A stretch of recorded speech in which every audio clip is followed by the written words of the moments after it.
Assalamualaikum warahmatullahi wabarakatuh. Waalaikumsalam warahmatullahi wabarakatuh. Alhamdulillahirabbil alamin, nahmaduhu wa nusallimu ala rasulihil karim, amma ba'd. Allahumma salli wa sallim wa barik ala sayyidina Muhammad sallallahu alaihi wasallam. Alhamdulillah, kita akan bertaklim lagi tentang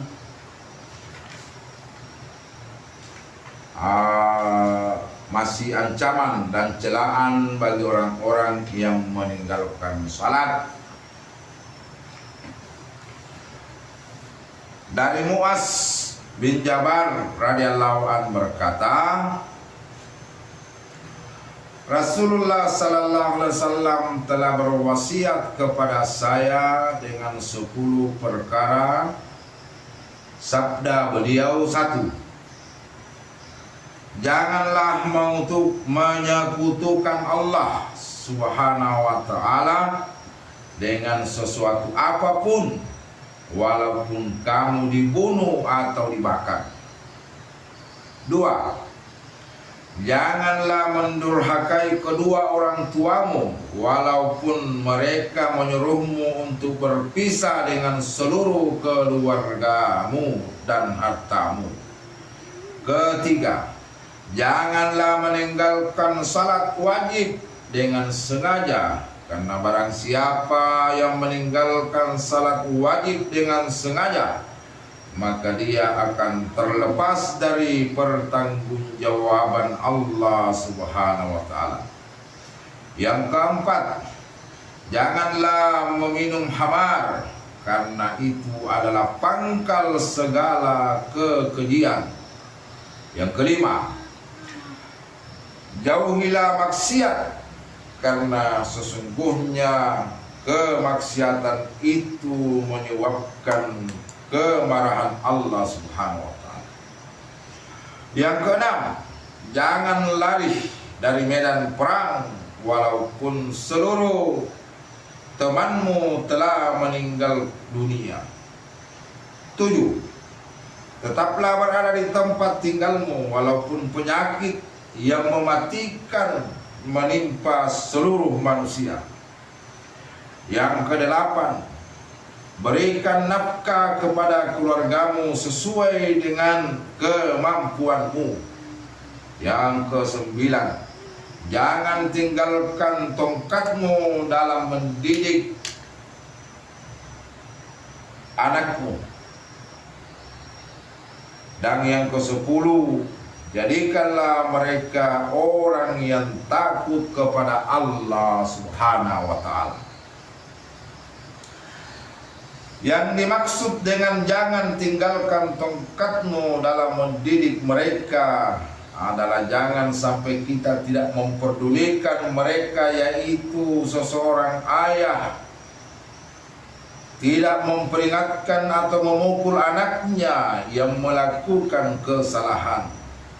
Padahal dalam menegakkan batasan-batasan syariah, kadang-kadang mereka perlu dipukul, karena tanpa pukulan maka peringatan tidak akan diperhatikan.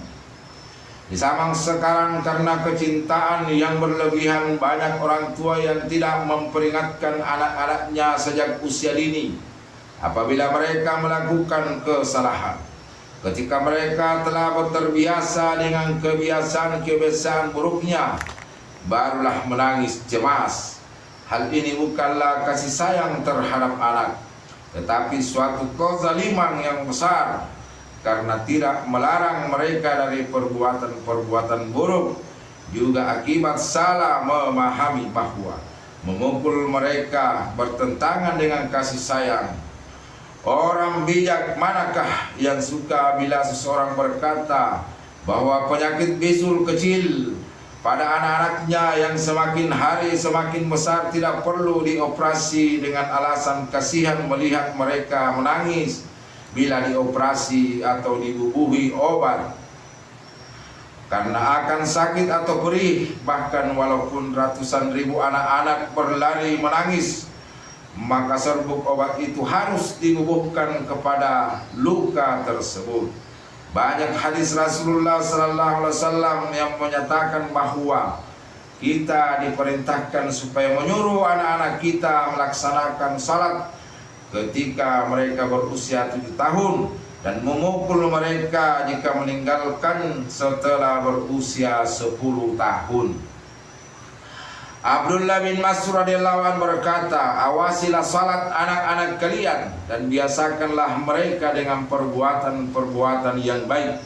Luqman Al-Hakim berkata, pukulan seorang ayah kepada anaknya ibarat air yang menyirami kebun. Rasulullah sallallahu alaihi wasallam bersabda, peringatan seorang ayah terhadap anaknya adalah lebih baik daripada sedekah sebanyak satu sa kurang lebih 3,5 kilogram. Sebuah hadis mengatakan bahwa Allah Subhanahu wa taala merahmati seseorang yang menyimpan tongkat atau rotan untuk memperingatkan keluarganya. Hadis lain mengatakan, tidak ada pemberian seorang ayah kepada anak-anaknya lebih utama daripada pendidikan yang baik. Dari Naufal bin Muawiyah radhiyallahu an bahwasanya Rasulullah sallallahu alaihi wasallam bersabda, barang siapa meninggalkan satu salatnya maka seolah-olah dia telah kehilangan keluarga dan hartanya. Ibnu Hibban. Saya ulangi. Dari Naufal bin Muawiyah radhiyallahu an bahwasanya Rasulullah sallallahu alaihi wasallam bersabda, barang siapa yang meninggalkan satu salatnya maka seolah-olah dia telah kehilangan keluarga dan hartanya. Hadis riwayat Ibnu Hibban. Melalaikan salat biasanya terjadi karena sibuk dengan urusan anak-anak atau karena terlalu berambisi mencari harta benda. Rasulullah sallallahu alaihi wasallam bersabda, melalaikan salat dampaknya seperti kehilangan anak-anak dan seluruh harta benda sehingga tinggallah seorang diri di dalam rumah. Maksudnya, seberapa banyak kerugian dan kemalangan yang dialami seseorang akibat kehilangan seluruh harta dan keluarganya, maka seperti itulah kerugian dan kemalangan seseorang yang meninggalkan satu salatnya. Begitu juga sejauh mana kesedihan seseorang akibat kehilangan seluruh harta keluarganya, maka seperti itu juga hendaknya merasa sedih karena meninggalkan satu salatnya. Alhamdulillah, kita sudahi dulu taklim kita, dan jangan lupa di subscribe